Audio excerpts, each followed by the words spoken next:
Hello future nursing officers, आज हम एमिड्रोन की उस डोज के बारे में बात करेंगे जहां एग्जाम में अक्सर नेगेटिव मार्किंग होती है। चलिए देखते हैं सवाल क्या है। A patient in the ICU in experiencing ventricular tachycardia with a dose with a pulse. The physician orders an amiodarone bolus. What is the standard first dose of the amiodarone for a stable VT with pulse? देखिए सवाल में क्या दिया गया है कि stable VT with pulse में एमिड्रोन की जो पहली डोज है ना वो क्या होगी।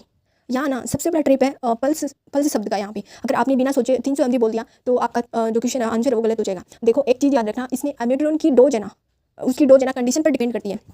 देखो यहाँ पे कैसे सिनेरियो बनते हैं। देखो कार्डियक अरेस्ट अगर ऐसे आई सवाल में कि कार्डियक अरेस्ट पल्सलेस VT/AVF है, यहाँ पे हार्ट जो है वो बीट करना मतलब वो क्लोज हो गया, मतलब हार्ट वो धड़कना बंद कर चुका है और हमें शॉक के साथ में उसमें भारी डोज चाहिए होती है। तो पहली डोज है ना वो 300 mg IV पुश करेंगे और दूसरी डोज है वो 150 mg IV पुश करेंगे। अब अपना जो ए ऑप्शन है ना ये बोला कि 150 mg over 10 minute. Correct answer तो अपना यही था इसमें क्योंकि इसमें जो है ना वो पल्स के साथ में उसको VT है तो उसमें फिर स्लो देंगे 10 मिनट में देंगे। और तो करेक्ट आंसर तो ये था। बी ऑप्शन बोला 300 mg रिपीट IV पुश, ये जब करेंगे जब पल्स लेस VT हो, ठीक है, तो ये ऑप्शन गलत हो गया। सी ऑप्शन बोला 1 mg IV पुश एवरी 3 से 5 मिनट और डी ऑप्शन बोला 6 mg रिपीट IV पुश। देखो हर एक ऑप्शन में ना एक क्वेश्चन बन रहा है। यहाँ पे हर एक ऑप्शन आपको एक नंबर देके जाएगा, इनमें से अगर एक भी क्वेश्चन आया तो एमिड्रोन का, और इंपॉर्टेंट है ये आ सकता है। देखो केस 2 में क्या बनेगा कि स्टेबल VT और पल्स है, जैसे सवाल में है यहाँ पे पेशेंट है ना वो पूरा होश में यानी कॉन्शियस है और पल्स चल रही है। यहाँ पर हम 150 mg देते हैं पर धीरे स्लोली देते हैं उसको और 10 मिनट में देते हैं। इसका रीजन देखो कि अगर पल्स है ना पल्स वाले पेशेंट को आपने रिपीट पुश दे दिया तो उसका बीपी है ना वो अचानक से गिर जाएगा, सीवियर हाइपोटेंशन उसमें होगा। चलिए बाकी ऑप्शन 20 में देख लेते हैं। 1 mg IV पुश है ना वो एवरी 3 से 5 मिनट करेंगे ना।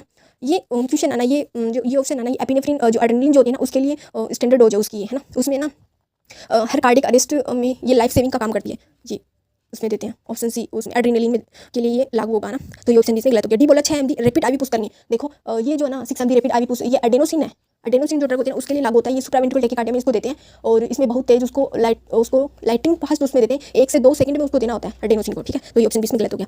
अपना करेक्ट आंसर तो यहाँ पे था ए।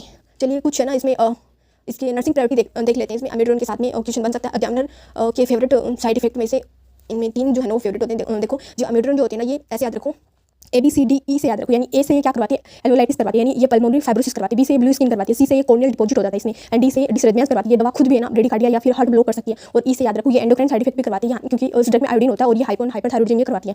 और इसकी जो हाफ लाइफ होती है ना वो बहुत लंबी होती है, यानी 40 से 60 दिन तक, इसलिए इसके साइड इफेक्ट है ना वो दवा के बंद करने पर भी इसमें आ सकते हैं। और एक चीज़ इसमें याद रखना कि ये ड्रग जो होती है वो फोटो सेंसिटिव होती है, यानी धूप से इसमें बचना चाहिए इस ड्रग को लेने पर। और एक चीज़ और इसमें याद रखो कि एमिड्रोन के लिए ना हमेशा D5W 5% डेक्सट्रोज का यूज़ करें। NS का यूज़ इसमें नहीं करते हैं क्योंकि NS से ये जम सकता है इसलिए ना। और 2 घंटे से लंबी इन्फ्यूजन के लिए इसमें इनलाइन फिल्टर है ना वो 0.22 माइक्रोन का इसमें जरूर लगाना होता है। अगर 2 घंटे से ज़्यादा इसमें इन्फ्यूजन चल रहा है तो, क्योंकि ये ड्रग से नहीं प्रिसिपिटेट हो सकती है, जम सकती है। आशा करती हूँ आपको समझ आया होगा। Thanks for watching.